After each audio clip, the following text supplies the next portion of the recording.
Assalamualaikum warahmatullahi wabarakatuh. Bismillahirrahmanirrahim. Alhamdulillahilladzi hadana lil Islam wa akramana bil iman wa faddalana bil Qur'an. Allahumma shalli wa sallim wa barik ala nabiyyina Muhammadin sallallahu alaihi wasallam wa ala alihi wa ashabihil kiram amma ba'd. Kaum muslimin dan muslimat, sahabat Asa yang berbahagia, alhamdulillah berjumpa kembali dalam kajian Pustaka Asa dalam serial Quranic Studies. Insya Allah pada pertemuan yang ke-33 ini kita akan membahas tentang beberapa perkataan para nabi atau yang terkait dengan para nabi yang diabadikan quotes-nya di dalam Al-Quran. Bersyukur tentunya karena kita masih diberi kesehatan oleh Allah Subhanahu wa taala dan berjumpa kembali dengan Al-Quran dalam kajian Al-Quran. Mudah-mudahan menjadi bagian dan salah satu sebab kita dicatat oleh Allah sebagai Ahlul Quran insya Allah. Baik, sekedar review saja, pada pertemuan-pertemuan yang lalu kita sudah melakukan beberapa kajian ulumul Quran atau studi Al-Quran. Ada yang terkait dengan linguistik, kebahasaan, ada yang terkait dengan beberapa hal termasuk turunannya, dan diantaranya pagi hari ini dengan beberapa pendekatan kita akan coba ambil, tentu tidak semua, hanya ada 9 saja yang kita coba akan tadaburi, yaitu motivation quotes atau motivational quotes dari para nabi yang diabadikan oleh Allah di dalam Al-Quran. Nah, kata-kata para nabi yang diutus oleh Allah Subhanahu wa taala atau perkataan yang ditujukan kepada mereka, orang lain berkata untuk menggambarkan mereka itu seperti apa, ini momentumnya berbeda-beda. Dan ini tentu akan menjadi inspirasi bagi umat Nabi Muhammad SAW agar belajar bukan saja kepada sentris figur mereka, tetapi bagaimana kesan orang yang ada, dan juga bagaimana kata-kata itu, ya seringnya kan kita mengquotes ya, kata-kata hikmah dari tokoh-tokoh terkenal gitu. Nah, kita sebenarnya ada, tetapi kemudian kata-kata yang hebat seperti ini rasa-rasanya kadang kurang kita munculkan untuk dijadikan sebuah motivational quotes yang bisa kita jadikan spirit, semangat dalam menjalani kehidupan kita. Perkataan tersebut ini merupakan motivasi dari kondisi yang dihadapi oleh para nabi, dialami oleh mereka yang disebut di dalam Al-Quran, ya. Dan ini dipilih oleh Allah dengan pilihan kata yang sangat detail. Nah, inilah mungkin pendekatan ulumul Quran kita adalah pilihan katanya. Sangat simpel, gaya bahasanya, penuturannya sederhana dan mudah difahami. Nah, kita masuk ke tema yang dimaksud dengan kutipan perkataan dari para nabi. Ini dipilih Allah kalau dalam istilah ulumul Quran ala sabilil hikayah. Jadi Allah Subhanahu wa taala ini mengkisahkan. Jadi ala sabilil hikayah itu perkataan itu tidak benar-benar persis literal seperti itu. Karena kan tidak semua para nabi itu juga berbicara bahasa Arab aslinya. Ya, saya berbicara pada aslinya. Ini juga penuturan kisah-kisah yang ada di dalam Al-Quran dengan bahasa Arab itu bukan berarti mereka semuanya itu adalah orang-orang yang memiliki tutur atau bertutur dengan bahasa Arab. Mungkin kalau para nabinya sendiri kita bisa tahu bahwa mereka ini dari berbagai macam ras, dari berbagai macam tempat. Allah Subhanahu wa taala berikan mereka kesempatan untuk mendakwahi kaumnya dari berbagai macam etnis ya, yang berbeda-beda. Maka ini ala sabilil hikayah. Ya, bahkan nama mereka pun kalau di dalam sejarah, misalnya sejarah Egyptologi sendiri, nama Nabi Yusuf pun itu kemudian nama yang diarabkan, dalam artian disebut oleh orang Arab. Karena kita sendiri juga memiliki beberapa sudut pandang yang berbeda. Misalnya ada orang Jepang punya nama Jepang, ya, ada orang China punya nama China, ada orang Rusia punya nama Rusia. Misalkan nanti karena kesulitan disebutkan oleh kita dengan lidah kita dan pemahaman kita. Dan itu juga terjadi pada penamaan negara-negara, ya. Kita sering melihat bukan hanya negara, nama kota misalnya. Sebutlah misalnya nama kota Den Haag. Dalam beberapa literatur tulisannya tidak Den Haag. Ya. Nama negara Spanyol dalam bahasa Indonesia, ya, dalam bahasa Inggris pun Spain. Nanti ada disebut Aspania, dalam bahasa Arab Asbania, ya, dan seterusnya dan seterusnya. Dan inilah yang disebut dengan ala sabilil hikayah. Jadi hikayat itu disebutkan dengan bahasa Arab sebagai bahasa tutur Al-Quran yang background-nya nanti diturunkan di negeri Arab. Kemudian bisa jadi perkataan tersebut aslinya tidak disampaikan dalam bahasa Arab. Nah, ini kenapa saya katakan bisa jadi, karena kita tidak tahu pasti. Jadi para ulama juga berbeda pendapat terkait dengan seperti apa presisi perkataan ini.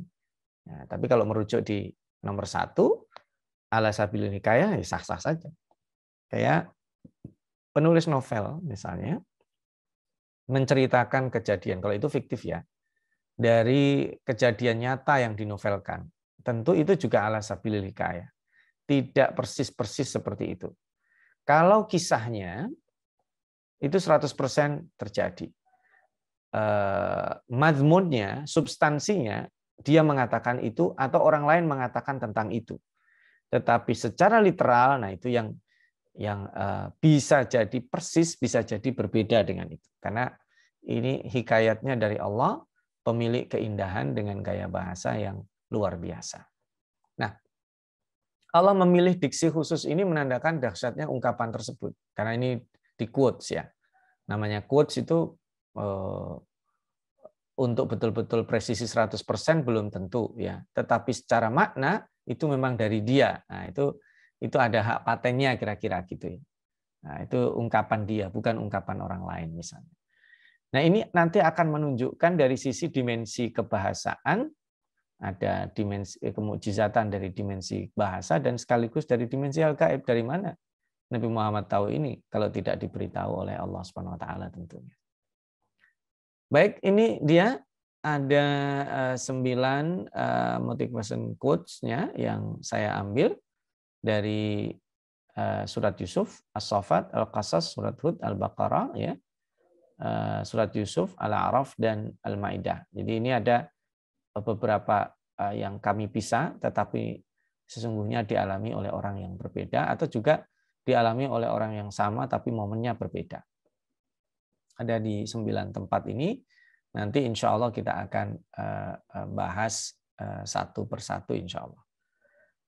Baik, kita mulai. Yang pertama adalah perkataan yang dikenal bahwa ini adalah memberikan komentar tentang Nabi Yusuf di surat Yusuf ayat 36 dan surat Yusuf ayat 78.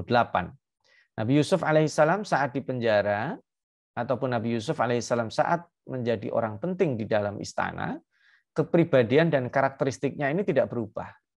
Nah, maka simaklah kesan orang-orang terhadapnya. Ya, jadi ini tentu tidak dikatakan dalam bahasa Arab ya. Termasuk juga nanti perempuan-perempuan istri-istri pejabat yang melukai tangannya itu juga mengatakan qulna hasya lillah ma hadza basyara in hadza illa malakun karim. Itu tentu redaksi yang tidak mungkin dikatakan oleh orang-orang yang tidak mengenal Allah. Jadi itu ala sabilil hikayah. Sama juga inna naraka minal muhsinin. Ini kami melihat Anda sebagai orang yang baik, berbuat ihsan, ya, dermawan, bijaksana, suka menolong, memberi solusi, kepribadiannya menyejukkan, dan ini diakui. Nah, ini luar biasa. Jadi ini menjadi inspirasi kita. Nabi Yusuf alaihissalam ketika di penjara, kesan orang-orang pun, wah, dia baik. Ketika di istana, oh, dia baik. Jadi orang baik itu mau di penjara atau mau di istana sama aja, gitu. Dia tidak ada yang berubah dari dirinya. Ya.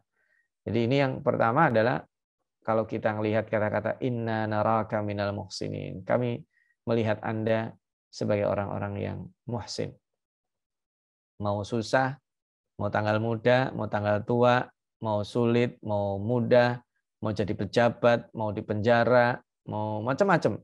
Itu kepribadian seseorang akan dilihat dari sini.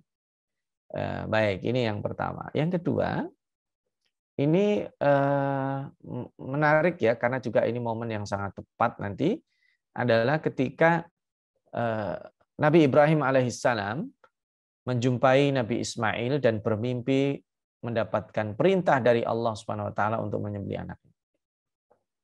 Ini momennya nanti tepat ya, saya kira nanti ini kita road to Dzulhijjah ya, ada ibadah kurban ya. Nabi Ismail alaihissalam yang disebut balagha ma'ahu as-sa'y. As-sa'yu di situ adalah usia sobi, usia mumayyiz, ya, usia yang masih anak-anak tetapi sudah faham. As-sa'y sudah bisa diajak bekerja sama, berusaha, berbuat, ya. Maka ketika Nabi Ibrahim mengatakan ini ara fil manami anni adzbahuk fanzur madza tara. Maka jawabannya luar biasa. Ya bunai, ya abati if'al ma tu'mar. Ya abati if'al ma tu'mar satajiduni insyaallahu minas sabirin. Ini yang secara literal ini yang saya sampaikan di sini ya. Di surat As-Saffat ayat 102, satajiduni insyaallahu minas sabirin. Ini luar biasa. Pertama, ungkapan ya abati menandakan kedekatan kepada anak dan ayahnya, padahal secara fisik Nabi Ibrahim jarang berjumpa dengan anaknya, tetapi anaknya sangat dekat. Ini menandakan hubungan spiritual dan emosional yang sangat kuat yang dijembatani oleh istrinya atau juga ibunya Nabi Ismail. Yang kedua, ketika respon yang tidak terduga ya, anak seusia itu mengatakan if'al ma tu'mar, itu berarti dia paham bahwa ayahnya ini diperintah. Dan sekalipun lewat mimpi bahwa wahyu itu tersampaikan. Dan yang terakhir ini yang menjadi quote-nya adalah satajiduni insyaallahu minas sabirin. Ini luar biasa. Satajiduni. Engkau akan menjumpaiku, akan menemukanku insyaallahu minas sabirin. Jadi di sini beliau pun tidak jumawa bahwa saya sabar, enggak. Tapi insyaallah saya sabar. Ini luar biasa ya. Ungkapan ini nanti akan dilengkapi dengan ungkapan yang sejenis satajiduni insyaallahu minas shalihin setelah ya jeda yang berikut ini insyaallah.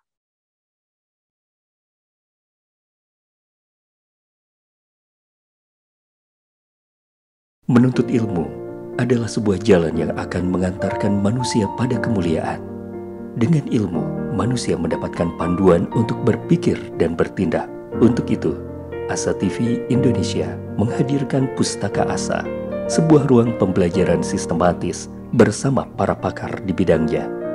Quranic Study Series, Quranic Life, Prophet Manner, dan berbagai bidang keilmuan yang dibahas dengan cara menyenangkan. Pustaka Asa hadir setiap Sabtu jam 19.30 waktu Indonesia Barat, hanya di Asa TV Indonesia. Baik, sahabat Asa yang dimuliakan Allah, kita lanjutkan kalau tadi dari sisi anak kecilnya. Sekarang kalau dari sisi orang dewasa. Diceritakan ada seorang saleh namanya Syuaib. Ini ada yang mengatakan Nabi Syuaib, ya, yang juga kebetulan diutusnya di negeri Madian, tetapi tidak sedikit dari para mufassir yang mengatakan bahwa Syuaib ini adalah orang saleh yang bukan nabi. Nah, Nabi Syuaib atau orang saleh yang bernama Syuaib ini diceritakan di surat Al-Qasas ketika menerima Nabi Musa alaihissalam. Jadi singkat cerita Nabi Musa ini nolong anak perempuannya. Anak perempuannya yang dua itu ditolong karena tidak ingin merepotkan ya. Karena ceritanya kan kalau yang lain laki-laki ya, beternak, ngasih minum ternaknya, ini dua orang perempuan karena tidak ada laki-laki di rumahnya selain ayahnya yang sudah tua. Makanya ketika Nabi Musa ini melihat fenomena yang janggal, ini kenapa perempuan ini kok menepi gitu, diem gitu. Ya nggak mungkin karena ikut berjubel mengantri air minum. Ketika ditanya, kenapa? Ma khatbukuna. Kenapa? Apa yang Anda alami? Oh, kami tidak bisa memberi minum ternak kami hatta yustirar ri'a, sampai orang-orang itu pergi. Lalu Nabi Musa kasihan kepada mereka, dicari sumber mata air lain, dia geser batu yang besar dan di situ kemudian memberi minuman, memberi bantuan untuk memberi minuman ternak tersebut, dan Nabi Musa pergi meninggalkan mereka. Mungkin kalau bagi Nabi Musa udahlah selesai, itu bagian dari perbuatan ihsan beliau. Beliau tidak tahu apa yang terjadi. Lalu kemudian singkat cerita, ayahnya diceritain sama kedua putrinya ini, lalu dipanggil sebagai balasan dari perbuatan ihsan Nabi Musa menghadap orang tua dua putri ini. Dan singkat cerita, Nabi Musa bercerita tentang kondisi yang dialaminya sebagai pelarian dan seterusnya dan seterusnya. Nah, ini bahkan yang menarik itu adalah Nabi Musa alaihissalam itu nanti ditawarkan untuk lebih baik menikah saja dengan salah satu dari dua putri beliau. Dan ungkapan yang menarik di ayat 27 ini adalah dengan mengatakan satajiduni insyaallahu minas shalihin. Jadi ini adalah kalimat positif untuk menenangkan, mengayomi orang yang sedang dalam kondisi tidak stabil. Satajiduni insyaallahu minas shalihin. Saya insyaallah orang baik. Jadi insyaallah nggak apa-apa lah, kamu insyaallah. Masalah seberat apapun ada Allah itu kecil, itu insyaallah selesai. Jadi ini ungkapan-ungkapan yang positif, kalimat-kalimat positif yang akan membuat kita itu optimis, yang akan membuat kita lekat dengan Allah Subhanahu wa taala dan kemudian tidak putus asa. Dan yang berikutnya di sini juga terkuak kepribadian Nabi Musa. Nah, makanya saya sering kalau baca kisah Nabi Musa itu betul-betul masih ingat saya. Nabi Musa itu kisah yang gue banget. Artinya dialami oleh banyak orang. Jadi nggak usah GR kalau misalnya suatu ketika kok kisah saya mirip kisahnya Nabi Musa, karena itu Nabi Musa disebut itu. Nabi Musa takut ular, Nabi Musa nanti bagaimana marah, Nabi Musa bagaimana drop, Nabi Musa bagaimana di sini dia merasa menjadi pelarian, butuh orang tempat curhat, itu manusiawi. Karena itulah kisah Nabi Musa itu disebut di dalam Al-Quran berkali-kali karena sangat manusiawi, dan penggalan kisah beliau, puzzle dari kisah beliau itu dialami oleh tidak sedikit dari manusia yang hidup di bumi ini. Kepribadian Nabi Musa terkuat. Beliau kuat secara fisik, ya. Beliau amanah, kan disebutkan nanti oleh anak-anak perempuannya itu kan di situ. Wahai ayahku, ya abadi, inna khaira man istajartal qawil amin. Orang yang baik untuk kamu sewa, kamu pekerjakan itu orang yang kuat dan orang yang amanah, katanya. Ayahnya bertanya, dari mana itu kamu tahu ini orang amanah dan kuat, katanya. Nah, diceritakan dalam athar, di dalam beberapa tafsir itu disebutkan kekuatan Nabi Musa tadi itu, dia geser batu yang hanya bisa digeser kuat mungkin setidaknya oleh sekitar 10 orang. Nabi Musa kuat sendirian. Dan disebut amanah bagaimana beliau punya Eva, tadinya berjalan di belakang perempuan karena angin yang nakal itu suka menyingkap sehingga ada aurat yang terlihat. Nabi Musa tidak ingin seperti itu. Posisinya kemudian udah saya jalan di depan gitu. Betapa sopannya, menghargai perempuannya di saat yang lain tidak menghargai perempuan. Karena masyarakat Madian pada waktu itu betul-betul tidak peduli dengan perempuan. Nah, perempuan teraja di situ. Jadi dia nunggu lama sekali mereka berdua itu. Tapi beda dengan Nabi Musa, ladies first-nya itu betul-betul atas dasar penghormatan terhadap perempuan. Bukan ladies first-nya yang difahami hari ini, kebablasan di dalam memuliakan perempuan, malah memuja yang berlebihan, mengeksploitasi auratnya dan sebagainya. Jadi di sini menarik itu. Lalu kemudian setelah sang anak memberikan isyarat itu, ayah yang baik, udahlah nikahin aja lah, nikah aja sama dia. Ya, aku nikahkan kau dengan anakku, gimana? Dan menawarkan kerjasama, simbiosis mutualismenya itu adalah bahwa Nabi Musa, gini, kamu kerja di saya aja. Ya, Thamaniyah hijaz 8 tahun. Tapi kalau mau kamu sempurnakan 10 tahun juga nggak apa-apa. Nah, ini nanti juga menjadi bahasan menarik bahwa ternyata dibolehkan mahar itu bentuknya adalah fungsi. bukan materi. Makanya boleh aku nikahkan kau dengan anak saya Fulana binti Fulan dengan mas kawin atau mahar mengajarkan bahasa Arab sampai bisa, dengan mahar menghafalkan Al-Qur'an 30 juz. 30 juz itu juz 30, itu beda, harus jelas itu. Kalau dia kemudian ngomongnya 30 juz dan saksinya mengatakan sah, itu nanti berarti dia harus hafal 30 juz ya. Hutang itu jadinya. Nah, ini menarik ini. Jadi yang anak kecilnya mengatakan satajiduni insyaallah minas sabirin, yang orang dewasanya mengatakan satajiduni insyaallah minas sholihin, itu masyarakat selesai. Anak-anak kecil, orang-orang lemah, itu dia berusaha sabar. Orang-orang yang mampu, orang-orang baik, itu berusaha jadi baik, yang berkontribusi, mengayomi, memberi bantuan. Selesai masyarakat. Ini kalau Indonesia itu cuma butuh dua itu. Anak-anak kecil dan orang-orang susahnya mengatakan satajiduni insyaallahu minas sabirin, dan orang-orang yang berkuasa, orang-orang yang mampu, orang-orang yang tua, kepada anak-anak muda, anak-anak kecil mengatakan satajiduni insyaallah minas sholihin. Sebenarnya itu luar biasa, itu gabungan dua istilah ini. Baik, kita yang berikutnya. Ini adalah harapan yang tidak terputus ya, dari seorang ayah yang mendidik anaknya. Dan ini terjadi hari ini, bahwa betapa sulitnya di era disrupsi ini mengawasi anak kita. Pendidikan anak kita itu tidak semata-mata berbicara tentang pengawasan, tapi pengayoman. Pada saat sudah orang tua memberikan fasilitas, sarana, pendidikan yang baik pada anak, tidak serta-merta anak menjadi baik. Belum tentu. Tetapi bahwa seseorang harus maksimal dalam mendidik anaknya, iya. Lihatlah apa yang dilakukan Nabi Nuh, luar biasa. Dia kehilangan istri dan anaknya sekaligus. Tapi beliau tetap berusaha last minute itu. Ya bunayyar ma'ana wa la takum ma'al kafirin. Dipanggil, ya bunayya. Sekalipun ini anak paling bandel istilah kita. Tetap dipanggil, sini anakku. Gitu. Sini anakku yang sayang. Menawarkan bergabung. Jadi tidak ada kata-kata putus asa. Jangan pernah kemudian, mulai hari ini kamu bukan anakku. Itu kan mungkin ungkapan emosional seorang ayah yang frustasi. Hari ini kamu bukan anak, aku coret dari silsilahku. Tidak bisa dicoret, tapi secara darah itu namanya anak itu nggak bisa.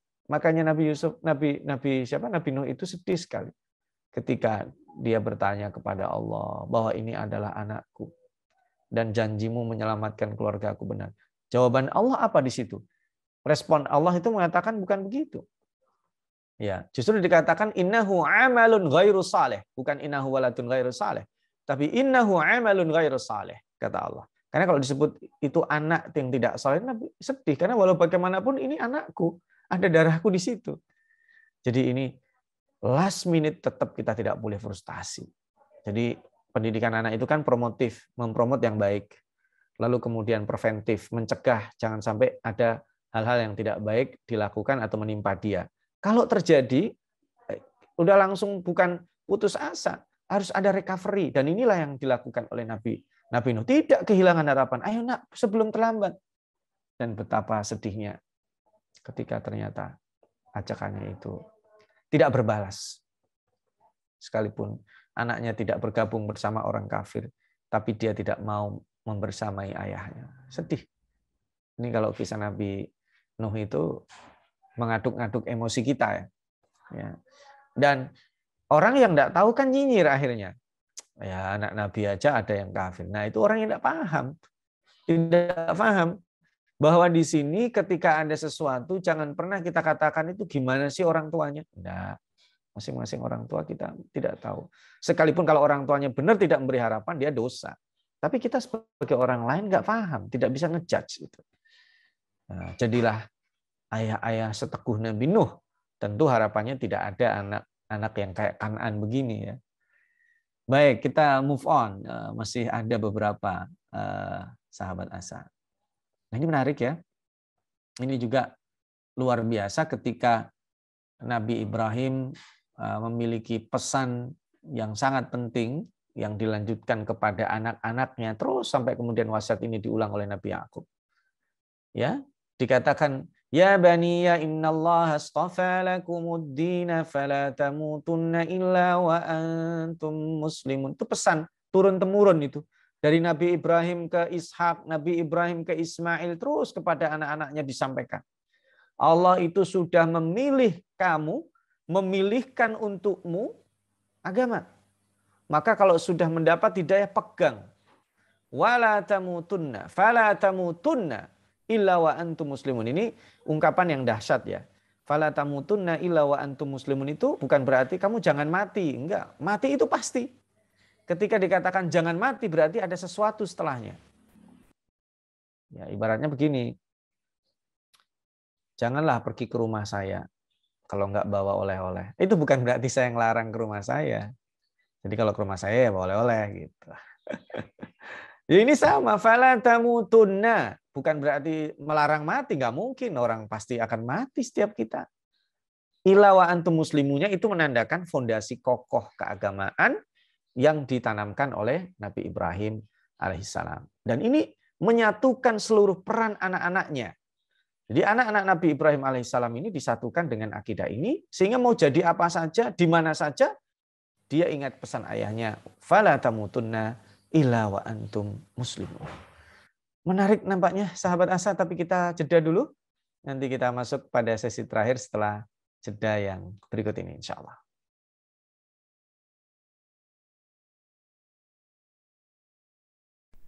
Saat hari Senin tiba, banyak orang yang merasakan malas dan tidak bersemangat menjalaninya.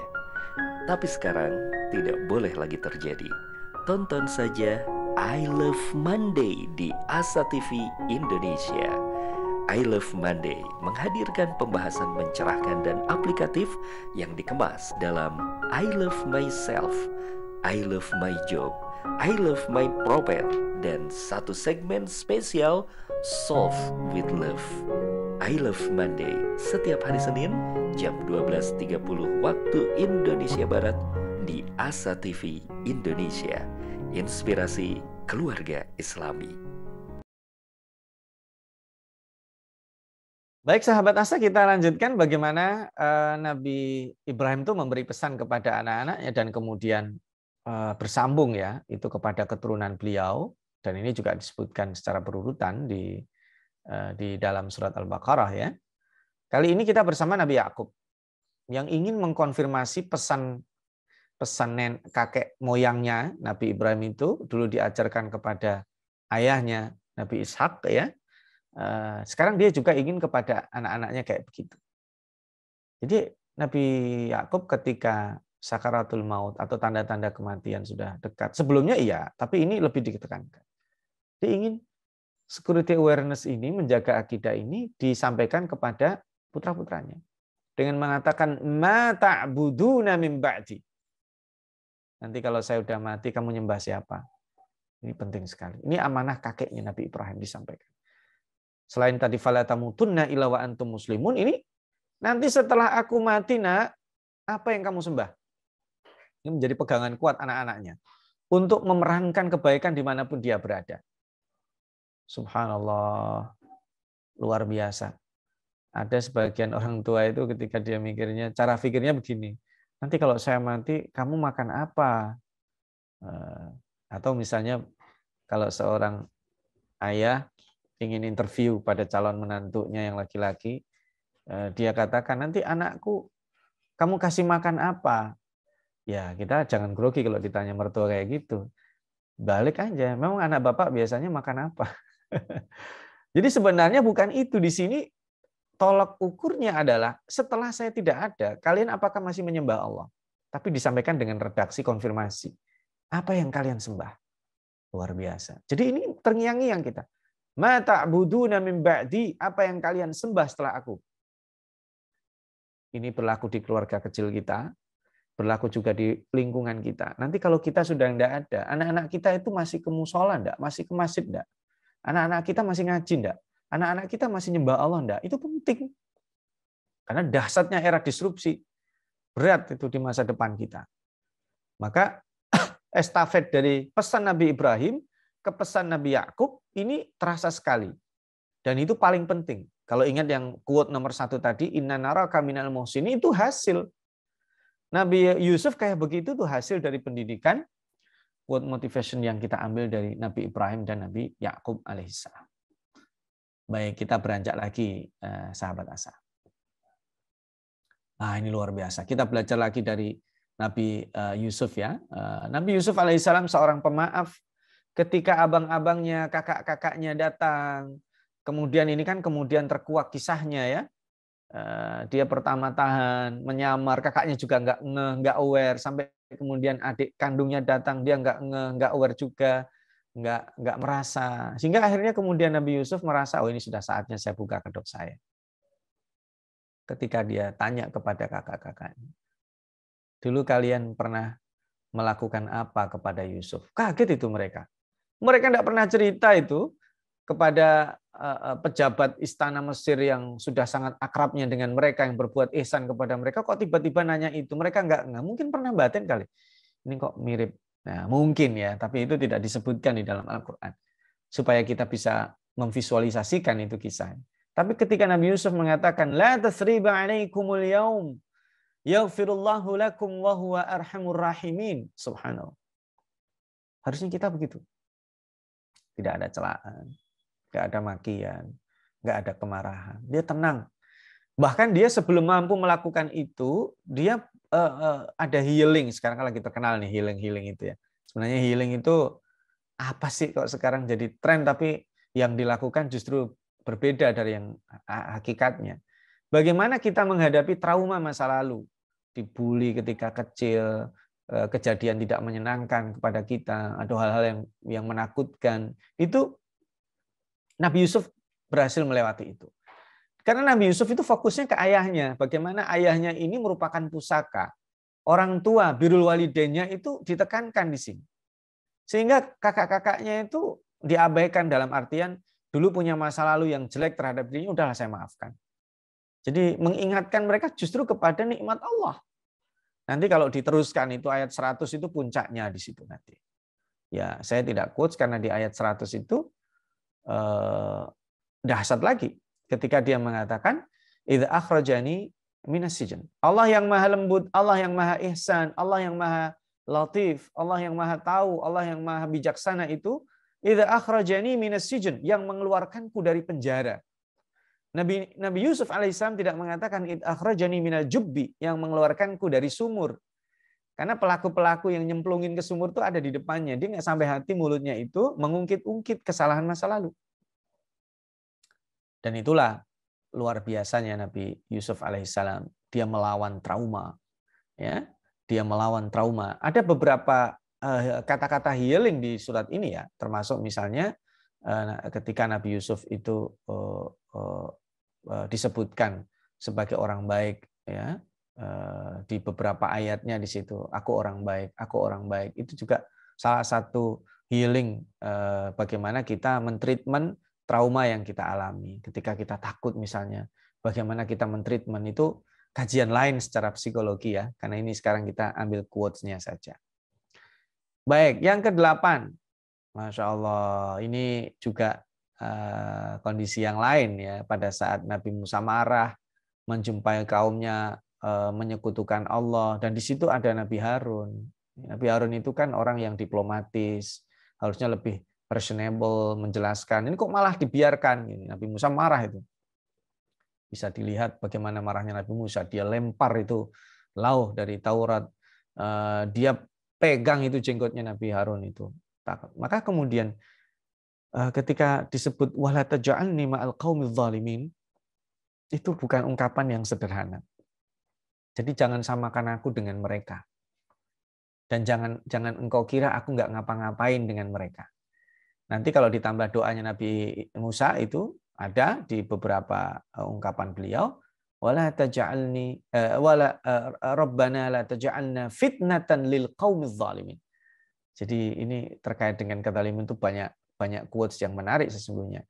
Tapi di sini la taj'alni ma'al qaumiz zalimin ini mengingatkan bahwa fokusnya itu kita ini saudara, fokusnya bersama, benerin masyarakat. Fokus ke situ, ke penyimpangan mereka. Nah, jadi jangan fokusnya lain aku, kira-kira gitu. Dan ini kan manusiawi. Makanya saya tadi itu kalau bicara tentang Nabi Musa itu Nabi yang sangat luar biasa. Melalui beliau, itu Allah itu nyindir kita semua. melalui beliau, sikap-sikap manusiawi itu akan membuat kita tidak berjarak dengan Nabi Musa. Jadi kalau boleh ngasih judul, Nabi Musa itu kan nabi yang paling banyak disebut di dalam Al-Qur'an. Bahkan Nabi Muhammad sempat mengatakan bahwa Quran ini seolah-olah untuk Nabi Musa dan untuk Bani Israel. Jadi sebenarnya kalau judul besar kisah-kisah Al-Qur'an itu, kalau boleh saya ngasih judulnya adalah Akulah Musa. Maksudnya akulah itu pembaca. Pembaca di sini adalah Nabi Musa. Ketika dia marah, manusiawi dia sedih, ketika dia kehilangan, ketika dia drop, itu tidak dibiarkan, pasti ada solusinya. Ada figur seperti Nabi Harun. Berarti kita ini dalam berdakwah itu kolektif, ada tim buildingnya, gitu ya. Kita itu manusia yang bisa kecewa, bisa marah, bisa sedih, gitu. Nggak perfect betul-betul kayak superhero yang digambarkan oleh Hollywood. Nah itulah tim building yang luar biasa. Nanti dalam kesempatan lain tidak boleh ada tawar-menawar dengan kezaliman.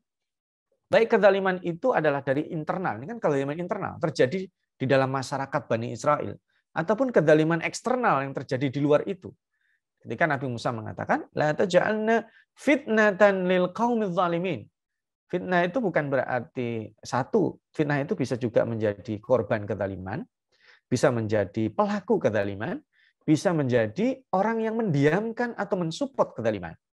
Itu tidak ada, nggak boleh. Nah, kita fokus ke situ. Nabi Harun ngajak gitu. Nabi Harun itu salah ini ya, mohon maaf, ada typo di sini. Nabi Harun bukan Nabi Harus ya. Nah, jadi ini kita harus ungkapkan la taj'alni ma'al qaumidz zalimin. Kita juga jangan sampai kalau ngelihat ada orang kok diam sih. Kita nggak tahu itu. Kok bisa sih di tempat itu ada kemaksiatan kayak gitu? Ada orang alim. Nah, ini posisinya mungkin kayak Nabi Harun ini. Baik, yang terakhir sahabat Asa. Ini lebih dahsyat lagi ya. Nabi Musa alaihissalam ketika memberikan semangat kepada Bani Israel yang ada trauma, persepsi dia, mempersepsikan bahwa ada orang hebat yang tidak bisa dikalahkan ketika dia sudah diselamatkan dari Fir'aun. Jadi kan Bani Israel diperintahkan oleh Nabi Musa, ayo kita masuk Palestina. Makanya di sini dikatakan Nabi Musa menyampaikan kepada mereka, "Udzkuru ni'matallahi 'alaikum idz ja'ala fikum anbiya'a wa ja'alakum muluka wa ataakum ma lam yu'ti ahadan minal 'alamin." Masya Allah. Ingatlah nikmat Allah, sebagian kalian itu dijadikan nabi, sebagian dijadikan raja, kalian diberikan sesuatu yang tidak diberikan kepada orang lain. Termasuk diselamatkan dari kekejaman Fir'aun yang sudah bertahun-tahun. Ya, ini dikasih kesempatan. Kok mereka menolak itu? Cerita masa lalunya itu yang baik. Hal-hal yang traumatik itu lupakan. Karena Bani Israel juga kena trauma. Ditindas, padahal mereka punya masa lalu di masa Nabi Yusuf tuh. Baik, enak, nyaman gitu ya. Tapi di masa pemerintahan Fir'aun dan dekat-dekat itu ada upaya secara sistematis ya dan masif untuk memarginalkan Bani Israel, terutama yang beriman kepada Allah, ditindas dan sebagainya. Maka memang ini kan kita fokus kepada ungkapannya ya, bukan kajiannya. Kalau kajian ini satu perkataan tadi itu satu tema sebenarnya. Dan itulah sebenarnya sebagai penutup, karena waktu juga sudah mendekati habis, sahabat Asa, sebagai take away lesson-nya begini, perkataan para nabi yang diabadikan itu untuk pelajaran bagi Nabi Muhammad, termasuk Nabi Muhammad dan tentu umatnya. Ungkapan tersebut itu secara kebahasaan luar biasa dahsyatnya, mengandung makna yang sangat dahsyat. Dan ini sekalipun ala sabilil hikayah, belum tentu secara literal kayak begitu, tetapi ini pilihan kata-kata dari Allah itu dahsyat. Jadi ungkapan katanya itu dipelajari dan menghasilkan pembelajaran yang sangat luar biasa. Dan terakhir, ini tentu merupakan turunan dari dimensi kemukjizatan Al-Quran dari sisi bahasa dan hal-hal yang gaib.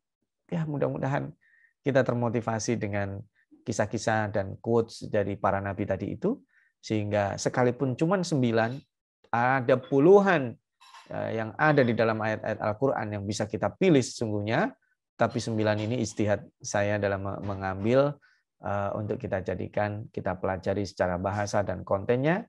Mudah-mudahan kita tersemangati sahabat asa. Nampaknya kita harus berpisah sahabat asa ya. Mohon maaf kalau ada hal yang kurang berkenan, ada kata-kata yang salah, dan silahkan diberikan masukan. Insya Allah kita berjumpa kembali dalam serial berikutnya. Sekali lagi terima kasih dan mohon maaf sahabat asa.